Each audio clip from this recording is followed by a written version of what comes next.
अरे माँ का फोन। हाँ माँ, कैसी हो आप? क्या आप शहर में ही आई हुई हो? अरे मुझे पहले बता देते तो मैं तुम्हें लेने आ जाता। चलो आप आ ही गई हो तो तुम हमारे घर पे ही रुक जाओ। अच्छा आप नीचे ही हो? हाँ तो ऊपर आ जाइए ना, मैं गेट खोलता हूँ। अरे माँ कैसी बातें कर रही हो, ये घर आपका ही तो है और इस बहाने मुझे आपकी सेवा करने का मौका भी मिल जाएगा। हाँ आप आ जाइए। कौन आ रहा है घर पे? अरे क्या हुआ? किससे फोन पे बात कर रहे थे तुम?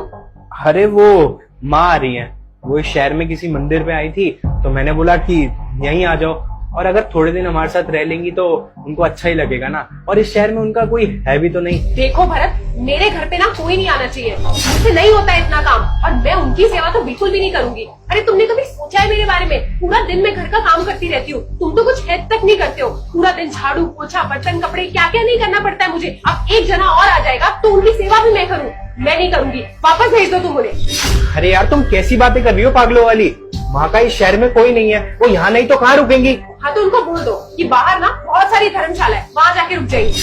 अरे कैसी बातें कर रही हो, उनका इस शहर में घर है और मैं उनको ये बोल दूं कि तुम धर्मशाला में रुक जाओ, और वैसे भी ना वो नीचे आ चुकी हैं, अब मैं उनको ऐसे नहीं बोल सकता। उनके मुंह पे दरवाजा बंद कर दो और उन्हें बोलो कि निकले यहाँ से, समझे तुम? अरे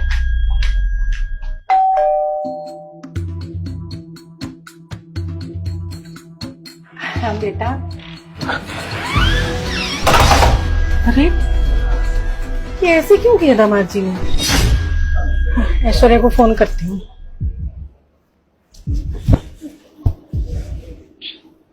हेलो बेटा, तुम लोगों का कोई झगड़ा हुआ है क्या, तेरा और दामाद जी का? नहीं, वो क्या हुआ कि मैं आई हुई हूँ ना तुम्हारे घर, दामाद जी आए, उन्होंने दरवाजा खोला, मुझे देखा और अजीब सा मुंह बना के दरवाजा मेरे मुंह पे दे मारा। अब पता नहीं बेटा ऐसा क्यों किया, तभी तो तुझे फोन कर रही हूँ। हाँ हाँ, मैं तुम लोगों के घर के बाहर ही खड़ी हूँ। अच्छा चल आ जा तू।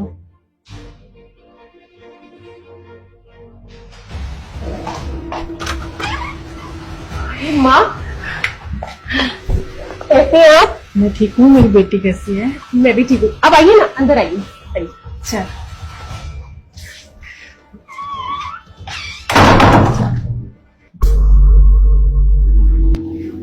माँ आप यहाँ बैठिए, आराम से बैठिए। अच्छा बेटा। और बेटा एक बात बता मुझे, दामाद जी ने ऐसा क्यों किया? वो तो ऐसा कभी नहीं करते, मुझसे बात भी नहीं की और दरवाजा मेरे मुंह पे जोर से दे मारा। वो कोई परेशानी है उनको क्या? नहीं नहीं मम्मी, ऐसी तो कोई बात नहीं है। नहीं बेटा, और ना व्यवहार भी अजीब सा था, मतलब मैंने कभी नहीं देखा ऐसा। मम्मी हो सकता है उनको कोई बिजनेस की छोटी मोटी टेंशन हो, लेकिन कोई बड़ी बात नहीं है, आप इतना परेशान मत होइए।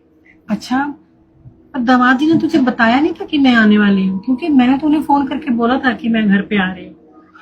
नहीं मम्मी, उन्होंने मुझे बताया तो नहीं। कोई बात नहीं मम्मी, आप आराम से बैठिए, मैं आपके लिए कुछ खाने को लेके आती हूँ।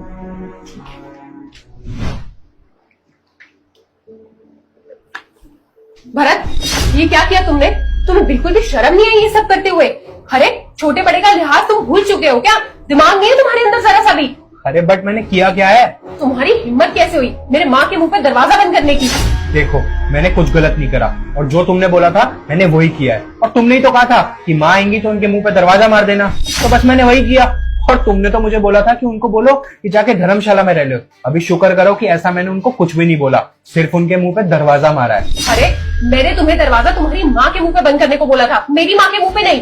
वाह बहुत अच्छी बात है, अगर मेरी माँ घर पे आए तो मैं उनके मुंह पे दरवाजा मार दूं, और तुम्हारी माँ आए तो मैं उनका अच्छे से वेलकम करूं। हाँ तो ये सिखाया तुम्हारे घर वालों ने तुम्हें। अगर मैं तुम्हारे परिवार को अपना परिवार मानता हूँ तो तुम्हें मेरे परिवार को अपना मानने में क्या दिक्कत है? और तुम ये फर्क क्यों करती हो दोनों परिवारों में हमेशा? और अगर मैं चाहता ना तो तुम्हारी माँ को ना धक्के मार के बाहर निकाल सकता था, बट मेरे घर वालों ने मुझे ये संस्कार नहीं दिए। उन्होंने ना हमेशा मुझे ये सिखाया है कि हमें हमेशा बड़ों की इज्जत करनी चाहिए और हमें उनका सम्मान करना चाहिए, चाहे वो बड़े किसी के भी घर से आए हों। और मैंने ना तुम्हारी माँ को ना अपनी माँ समझ के इस घर में रखा है, और तुम्हें अपनी गलती का ना एहसास होना चाहिए ऐश्वर्या। I'm sorry भरत, तुम सही कह रहे हो, मुझसे बहुत बड़ी गलती हो गई। मैंने हमेशा अपने परिवार को अपना समझा और तुम्हारे परिवार को पराया। जबकि मुझे ऐसा नहीं करना चाहिए था। प्लीज मुझे माफ कर दो भरत, मैं आगे से ऐसा कुछ भी नहीं करूंगी। जैसे तुम मेरी माँ को और मेरे परिवार को प्यार देते हो, मैं भी ना तुम्हारे परिवार को हमेशा अपना समझूंगी। प्लीज मुझे माफ कर दो भरत, मुझसे गलती हो गई। चलो अच्छा है, तुम्हें अपनी गलती का एहसास तो हुआ। चलो अब ये सब छोड़ो, तुम्हारी माँ थकी होंगी और उनको भूख भी लग रही होगी, उनको कुछ खिला पिला दो।